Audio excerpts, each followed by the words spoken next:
அஸ்ஸலாமு அலைக்கும். Welcome to நிசா சமையல் விலாக். இந்த வீடியோவில் மதியம் லஞ்ச் வத்த குழம்பு செய்கிறது எப்படின்னு பார்க்க போகிறோம். வாங்க பார்க்கலாம்.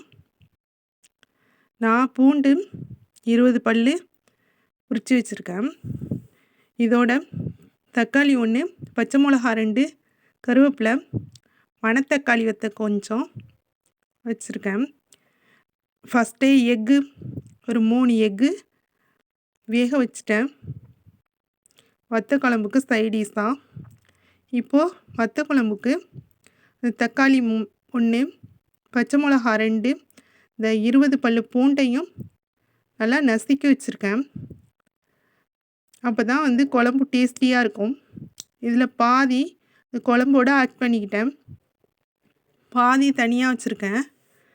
இப்போது வீட்டில் தயாரித்த மல்லித்தூள் 3 டீஸ்பூன் போட்டிருக்கேன். இதில் 1 டீஸ்பூன் மிளகாத்தூள், தேவையான அளவு உப்பு. வீட்டில் அரைச்ச மல்லித்தூளுக்கு சோம்பு, ஜீரகம் நீங்கள் தனியாக சேர்த்துக்கிறதா இருந்தால் சேர்த்துக்கிடுங்க. நான் சேர்த்து அரைச்சதுனால அதில் நான் சேர்க்கலை. புளிக்கரைசல் தேவையான அளவு ஊற்றியிருக்கேன்.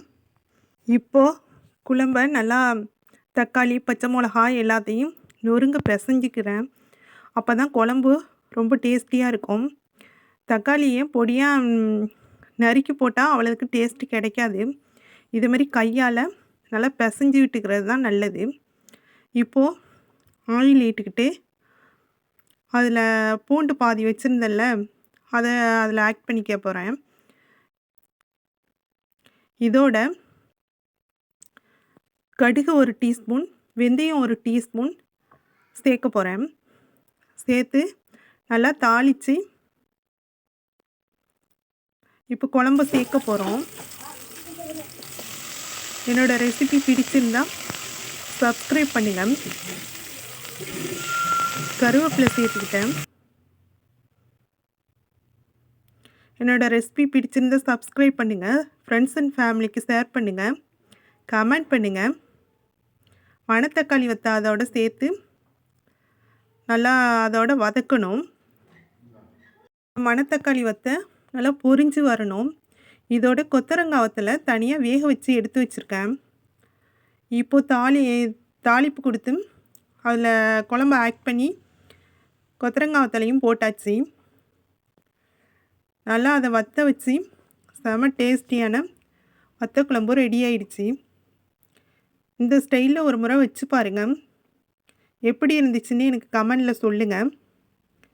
உருளைக்கிழங்கு ஒரே மாதிரியே பொரியல் பண்ணாமல் நான் வட்டமாக கொஞ்சம் ட்ரெண்டிங்காக இருக்கட்டும்னு இது மாதிரி சமைக்க போகிறேன்.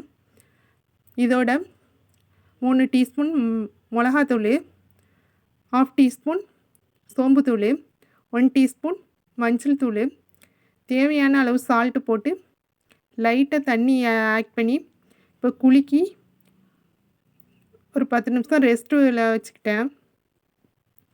இப்போது எண்ணெயை லைட்டாக ஊற்றி 2 பக்கமும் இது மாதிரி திருப்பி போட்டு ஃப்ரை பண்ணி எடுத்துக்க போகிறேன். இந்த வத்த குழம்புக்கும் இந்த உருளைக்கிழங்கு பொரியல், முட்டை அவிச்சது சைடிஷாக வச்சுருக்கேன். இது வத்த குழம்புக்கு உருளைக்கிழங்கு ஃப்ரை ரொம்ப டேஸ்டியாக இருந்துச்சு. என் ரெசிபி பிடிச்சிருந்தால் சப்ஸ்கிரைப் பண்ணுங்கள். ஃப்ரெண்ட்ஸ் அண்ட் ஃபேமிலிக்கு ஷேர் பண்ணுங்கள், கமெண்ட் பண்ணுங்கள். என்ன மாதிரி குக்கிங் டிப்ஸ் போடன்னு எனக்கு கமெண்டில் சொல்லுங்கள். குக்கிங் டிப்ஸு நிறைய போட்டிருக்கேன், உங்களுக்கு கண்டிப்பாக யூஸ்ஃபுல்லாக இருக்கும். அதனால் சப்ஸ்கிரைப் பண்ணி வச்சுக்கிடுங்க. பெல்லுங்கிற பட்டனையும் ஆன் பண்ணுங்கள். அப்போ தான் நான் போடுற வீடியோ எல்லாம் நோட்டிஃபிகேஷனில் காட்டும். தேங்க்ஸ் ஃபார் வாட்சிங்.